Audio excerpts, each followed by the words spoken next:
কথা দিয়েছে, আসি আসি বলে জ্যোৎস্না ফাঁকি দিয়েছে। মেয়ে জ্যোৎস্নায় আমায় কথা দিয়েছে, আসি আসি বলে জ্যোৎস্না ফাঁকি দিয়েছে।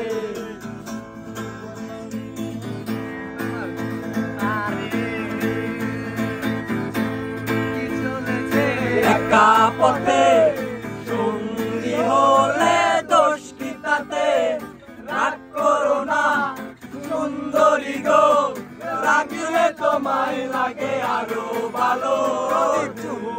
সাজো গো আরো সুন্দর লাগবে গো, যদি ও সাজো গো আরো সুন্দর লাগবে গো। বলেন তুই এদিকে ভাই শেষ করতা তারিটা।